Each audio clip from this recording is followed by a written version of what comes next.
Hey folks, how are we doing? How's everyone in the Blue Light group? How was your bank holiday weekend? It's Tuesday. It's time to start knuckling down. And I've just finished one of the webinars for course 18 of 2021, preparing people for the Online Assessment Centre.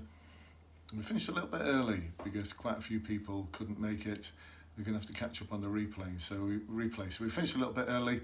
So I thought I'd go live with you and have a chat, a discussion. Hopefully you can join me and fire away in the comments with anything you want to check out. A few things that I think need covering that are going to be really helpful for you in your journey to join the police, or if you're actually a serving officer, you're going to find this useful as well. And I was going to say, I hope. There's no hope. You will find it useful. So Facebook always flags up one or two people who are watching. So good evening to Sim Jane. How are you doing? How are you doing? Now, if anyone might be thinking, Brendan, you're looking a little bit red. Yeah, been out today. Took the kids out to a fair. I mean, how good was that we had a fair that we could actually attend in a COVID-safe way? It was just awesome. It was great to be involved. Great to be out and about. Great to feel like it was normal again, being with other people in a sort of socially distanced way, but it just felt a little bit normal, and it was just great. It's fantastic. What a day. Anyway, should be out in the garden now with a beverage of my choice, but I wanted to jump on board and have a chat with you about three things. First of all, the need to prepare, just get my notes here, the need to prepare in advance, whether you're a potential recruit or you are a serving police officer. More about that in a moment. The one question which you should be asking each other a lot more, especially when you're in service. There's one question which is such an important question, and I just don't think it's being asked enough. So I'll cover that off as well. And also something about the CVF Trap. I mean, the amount of times every day I see comments in the Facebook group, how can I prepare for my online assessment centre? I've got my final interview coming up. How can I prepare? And people are saying, just learn your competencies. Learn these. What, really? I've been working with the CVF now for years, ever since it was invented. And I still don't understand the wheel of confusion. Do you? Do you get that? No idea. Facebook, by the way, is doing something really weird. It's saying Sim Jane's watching. Facebook's told me this now about 20 times, so there's got to be some others watching. I know that because I can see the number at the top that says X number of people are watching. And if you've got any comments or questions, please do ask. Or it may be that Facebook's doing that weird thing like you're all commenting away and I can't see any of it. Actually, no, AJ's just commented and said, hi Brendan, how are you doing, AJ? Good to have you on board. So the first thing, the need to prepare in advance, whether you're a potential recruit or you are someone who's already in service. There's so many of you who, and I can see you posting this as well, especially potential recruits, you're getting sent your instructions to do the Online Assessment Centre and you're posting in a Facebook group. And there's nothing wrong with this, there's nothing wrong with posting in a Facebook group to seek support, but you're posting in a Facebook group basically saying, there's one or two people who posted just recently saying, I just don't know what to do. What do I do? You've got a week to complete this Online Assessment Centre, and now is the time to start preparing for it. Now is the time to get yourself ready for it, way beyond when you get that email to say that you have got your Online Assessment Centre this week. Course 18 of 2021 just started this evening, and most of the individuals who are on that course haven't even got an idea when they're going to get that email to say, here's the date you start your Online Assessment Centre. So they're preparing now. Now is the time to start preparing. If you want an awesomely high mark, now is the time to start preparing. So you know what you need to work towards, and you can take action on a daily basis to get towards that goal. Someone's just said, can I come in on video? Oh no, they've gone now. So maybe they didn't mean to press that button. By the way, did you know that you can come on video with me? You can actually join me on video. We can do split screen. We can do a split screen. Was it yourself, Kelly? You might have been trying to message Sim Jane. The two of you having a bit of a conversation during this FaceTime Live. I don't mind. I don't mind. You go for it. But if you want to come on and ask any questions, then fire away. I don't mind. Guest people coming on my videos, I just love it. I love it. So if you've got any questions or you've got anything you want to ask or anything you want to discuss, just let me know. Just press that little button. It says, I want to join the video, and it does a split screen thing. I'm at the top and you're at the bottom, or you might be at the top and I'm at the bottom. Either way. Love doing it. Love doing it. So now is the time to start preparing. It's the same if you are in service. Someone's just posted in the in-service cadre, which is a Facebook group for serving police officers. If you weren't aware of that, then ask in the comments and I'll send you a link. They were saying, I want to be an intelligence officer. And you may be thinking, how did Brendan get the job description for intelligence officer? There it is. It's in the public domain. You can just search it up. And they got some awesome advice. That group's magnificent, by the way. The individuals within it gave some great advice, practical advice about things they could start doing now to develop themselves towards the role of intelligence officer. But no one said the boring bit, which is dig out the role profile, because this tells you what the perfect candidate looks like. So once we know what the perfect candidate looks like, we can start hacking the system. So it talks about key accountabilities and behaviours that they're looking for, education, qualifications, skills and experience. So whilst all the advice was about following through intelligence that you develop so that you can then follow it through to a search warrant or to a resolution with the detectives or whoever it might be, whichever organisation within the organisation is going to follow up on the intelligence that you've submitted. That's great, that's brilliant. But the questions you're actually going to get asked at your board are going to be things like, so if you look at the skills, it says able to communicate with a range of stakeholders to provide information and intelligence and ensure understanding. So this will be, can you tell me about a time when you've had to brief an audience about a complex set of information or a complex scenario? And you may be thinking, but that's not what I did to practice to prepare for this role. Let's have another look. Can you tell me about a time when you've identified potential opportunities to enhance efficiency or effectiveness within your own area of work? You may be thinking, no, I didn't do that neither. But those are the things and more that you need to do, because it's telling you those are the skills that are required. These will form the basis of the questions that you'll be asked on your application form and at your interview. And remember, the purpose of your application form is to get you an interview, no other purpose. And the same goes if you are a potential recruit. So one of the things that we've been looking at this evening, let's see if we can find it. This, by the way, is my practice interview questions. There you go, the practice interview questions for the online assessment centre. So we know that you're going to get asked a question about, let's just have a look for an example, about the value of transparency. There you go. There's a free gift for you. That's the actual, from my question bank with the supplementary points which you need to cover. I know some of you might be thinking, it's back to front. Yeah, it's FaceTime Live.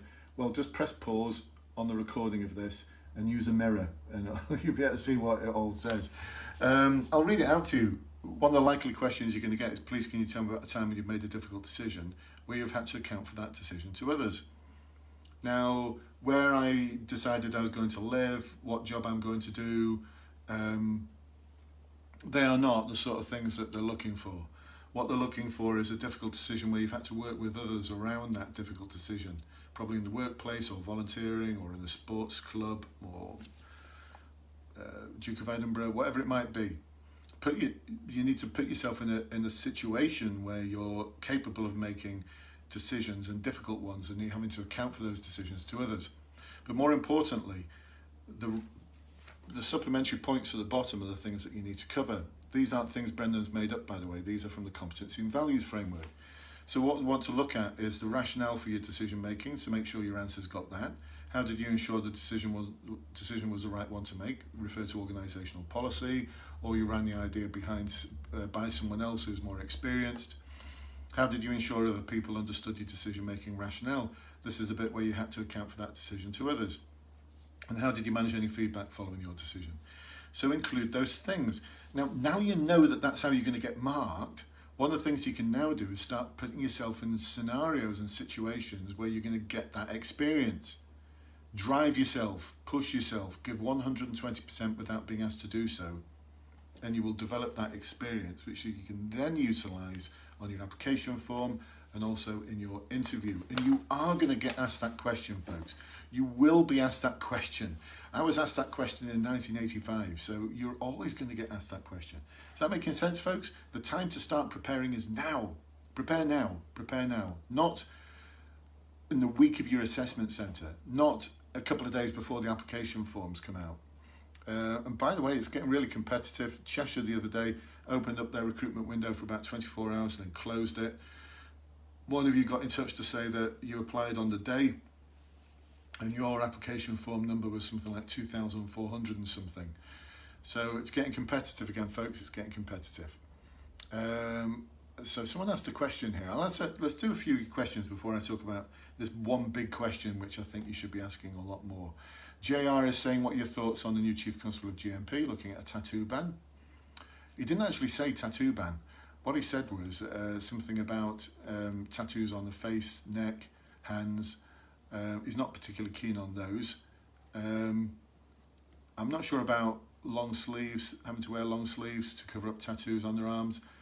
But, you know, bottom line, he's talked about officers looking slovenly in their uniform. Those were words he used. I've got to say, I used to wear the GMP uniform. You can't help but look slovenly in it. The uniform is very functional, but it doesn't look very smart. My wife used to say that it looked like I was wearing my PJs. No, didn't look smart at all. So maybe the officers look slovenly because the uniform, you can't look anything else. I've got to say, there's bigger things for him to focus on. There's a huge cultural issue in GMP, I believe. It's just my belief, based on my experience and what I see going on. A huge cultural issue around cuffing stuff and duking the stats. And don't anyone try and persuade me that it's gone, because it hasn't. Playing the stats and cooking the books, duking the stats, still happens. You know, there's a big cultural issue to get over there, and there's really, really good people in GMP. I've worked with them. I used to be one, and I think they've been let down by successive leaders who've been more focused on stats than on doing the right thing. But there's a lot of good leaders coming up the ranks now who are keen to do the right thing by their people, do the right thing by their communities, do the right thing by the service, as opposed to focusing on stats and stuff that might be important to someone who likes to count beans. Hey, great, you hit the target, but you've completely missed the point. And I can give you so many examples of that from my time in GMP. Tragically, where we've hit the target, but completely missed the point. It's the reason why, in my belief, there's a huge scandal in GMP about grooming of young vulnerable girls and boys. And that all happened under our watch. It happened on my watch, and I didn't allow it. I remember sticking a car outside a children's home with a police officer there. She's now an inspector. She might remember this. If you're watching, you know who you are. You're part of this group with a police protection order.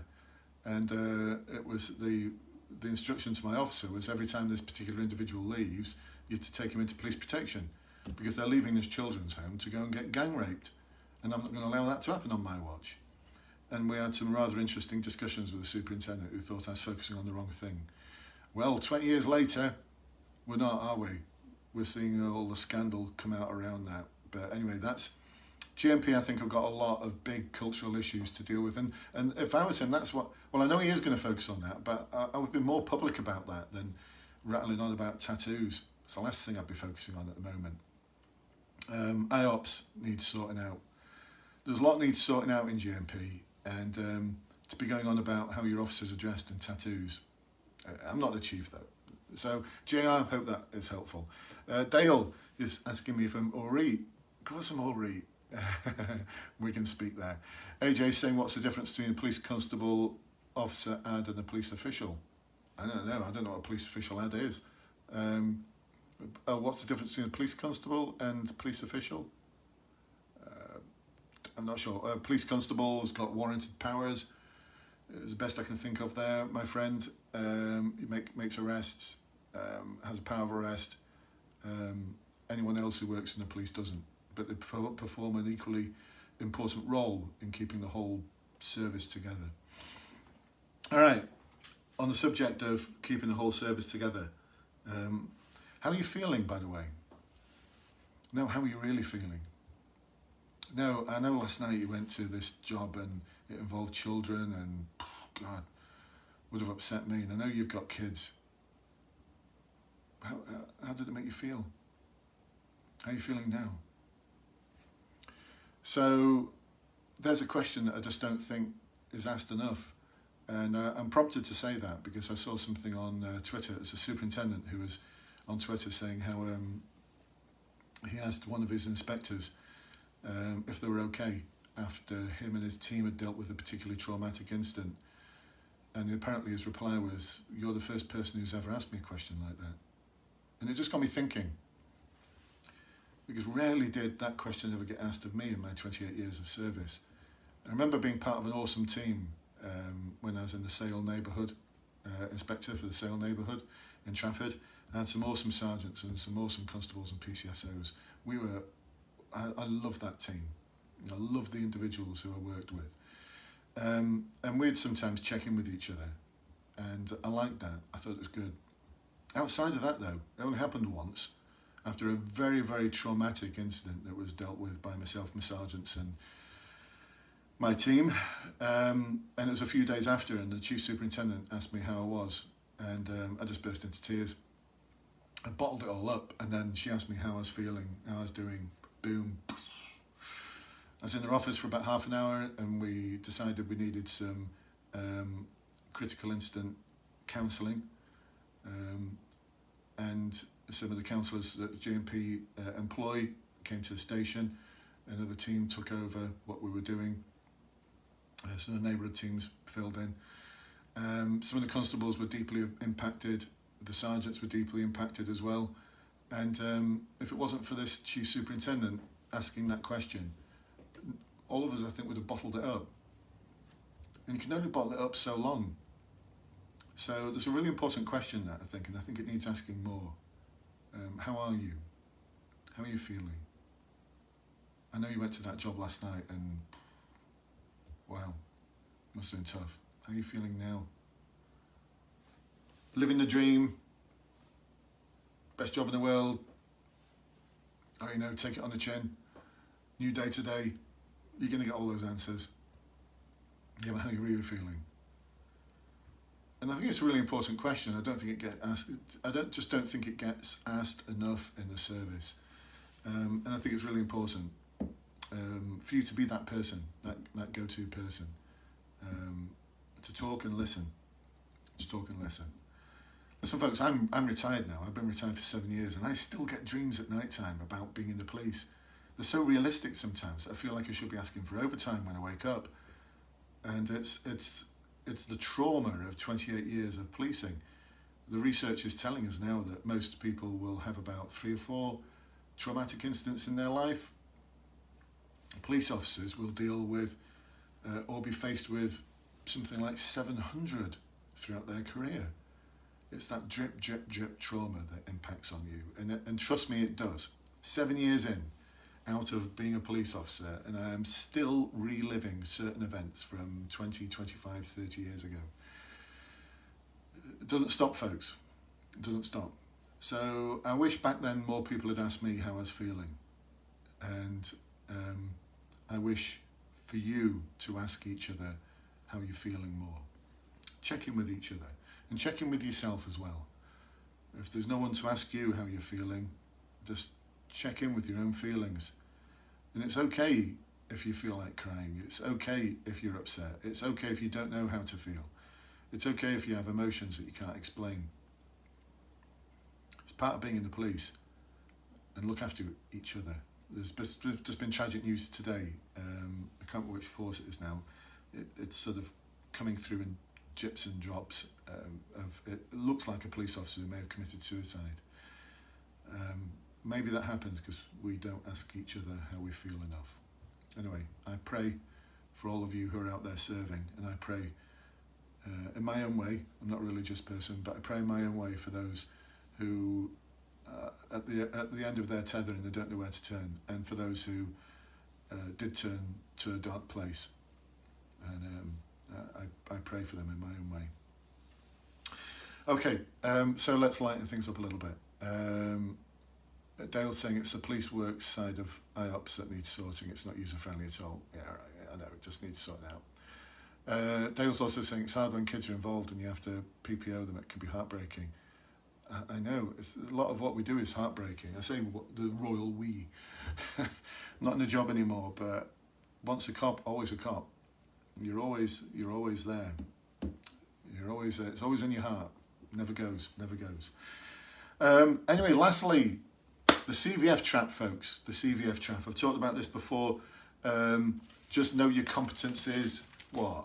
That wheel of confusion. We need to focus. We discovered this on the, I've got something called the In-Force Advancement Group. You might be thinking, God, Brandon, how many Facebook groups have you got? How much stuff's going on? This is what I do. This is what I love doing. I've got a group of about 70-something police officers now who are all working towards the most fulfilling and successful, best version of their career they can find. And the way we do that is by looking at things like the job description for intelligence officer, work out what we need to start doing to make sure that our application is successful, we're going to be successful at interview. And a lot of the individuals who are in that group are going for promotions. So they're PCs who want to be sergeants, they're sergeants who want to be inspectors. Awesome individuals. These are people on the front line of policing. You know, kudos to them. And they're ambitious and they want to serve and they want to be the best version of the future constable, sergeant, inspector, chief inspector, road policing officer, family liaison officer, intelligence officer, firearms officer. They all want to be the best version of that they can be. Because I've got to say, you know, after 28 years in the police service, it was not just a successful career that I had, but it was deeply fulfilling as well. And that's what we're after, this fulfilling career. There's a difference between success and fulfillment. You can have a successful career, but unless it is fulfilling, it can just feel a bit empty. And so one of the things that we discovered was something called the CVF Trap. This is where, in our practice sessions, we practice every week for 2 hours. Tomorrow is the next one, tomorrow evening, Wednesday evening is the next one, where we're not just going to do promotion practice, we're going to break into small groups and do some work around preparing for and helping each other prepare for the next thing in their careers, which I think is going to be an awesome evening.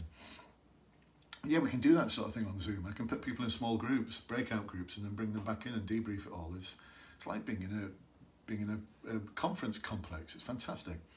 So the CVF Trap, one of the questions that we looked at last week was, can you tell me about a time when you've had to use a variety of sources of information to make a difficult decision where you've had to account for that decision? Now, if you're a potential recruit, you could ask that question as well. Tell me about a time when you've had to use multiple sources of information to make a difficult decision, and then you've had to account for that decision to others. Now, it might just be, to start with, tell me about a time when you've made a difficult decision, and the supplementary questions could ask you what variety of sources of information did you utilise, where did you get that information from, and how did you source it, and how did you account for it? And asked everyone last week what competency or value that question is from. So I'm going to ask you now, and hopefully there's not too much of a time lag on FaceTime, I'm going to ask you now, what competency or value is that question from? So tell me about a time when you've had to use a variety of sources of information to make a difficult decision and where you've had to account for that decision to others. What competency is that from? I'll leave you to think about that for a moment.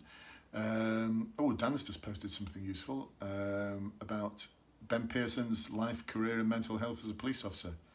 Yeah, well worth watching that, well worth watching. Kev's watching. Let's just do a few shout outs. Natasha, evening Brendan. Let's see if anyone else can work out what competency or value that's from. Reese is watching, good evening Reese. JR, oh Kelly, there's loads of others watching, it's just not, Facebook's not bringing them up. Oh sorry, I was wondering what that was, it's a dog scratching herself. And Paul's watching as well. Anyone work out what competency that's from? Dan's saying transparency. Transparency, is that what you're saying, Dan? So tell me about a time when you had to use multiple sources of information to make a difficult decision where you've had to account for that decision to others. Transparency. So you might be thinking now, when you're asked that question, right, transparency, what behaviours do I need to demonstrate in that answer?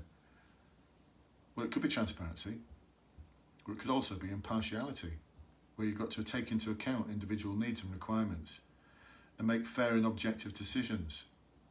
It could be we're collaborative because you've had to get information from a variety of different sources.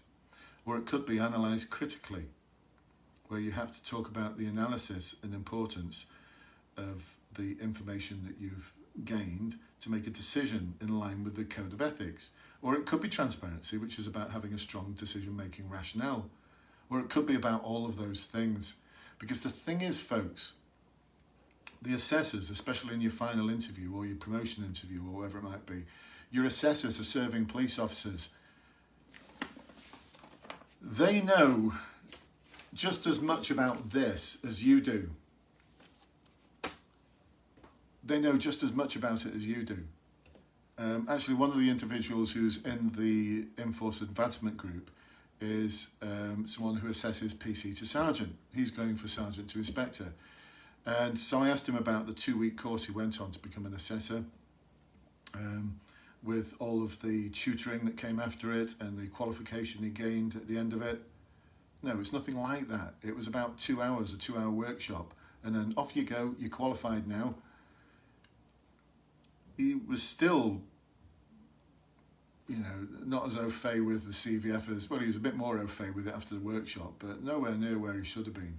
And I've seen the feedback from officers after they've interviewed you, and the feedback, when it's detailed, and it's great to see detailed feedback, bears no resemblance to the behaviours within the CVF. They understand the process just as much as you do. What they're looking for is this person going to be an awesome constable? Is this person capable of making awesome decisions under very, very difficult and challenging circumstances? Is this person going to be an awesome sergeant? Can I see this person as an inspector at 3 o'clock in the morning when everything's going pear-shaped?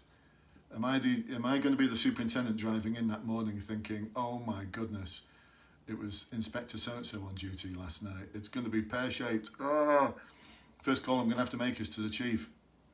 Or am I going to be driving in thinking, all right, I've just heard that such and such thing happened at 3 o'clock in the morning, but Inspector Jones was on last night and she's just awesome. So no matter what happens, she'll have kept the wheel on. That's what they're looking for, folks. That is what they're looking for. A detailed, structured answer to the question with a little bit of emotion, a little bit of drive and passion behind it. Don't worry about what's in there and which transparency, analyse critically, impartiality, we're collaborative question you're being asked. Focus on just answering the question. Just answer the question. Answer it well. Answer it with detail, authenticity, emotion, and structure. And you'll pass. Quite simply, you will pass. You will pass. Trust me. I've been doing this for years now. Trust me. I've been doing it for well over 20 years, supporting and helping people to succeed in the police recruitment process. But before the 10 years I've been doing that, I coached and supported and helped people to succeed in their promotions, specialist interviews, and in mine as well. Ever since in 2000, I failed dismally at an interview that I thought I was going to have in the bag. And from that point onwards, I decided that was never going to happen again. And this is when I came up with systems like SALQ as opposed to STAR, morphing CUDSA for things like role plays. Coming up with all sorts of different and unusual techniques. Appreciative inquiry as a way of becoming more emotionally aware, if I want to use one of those competency values type phrases. How can I engender change within my team? Again, I'm going to use techniques from the world of appreciative inquiry. How am I going to develop better relationships with the community and enable my team to do so? Inspector question. I could look at asset-based approaches to community engagement. All good stuff, folks. Developed all of this over the years so that I could succeed at every interview, every assessment centre I've been to, and now I'm passing it all on to you.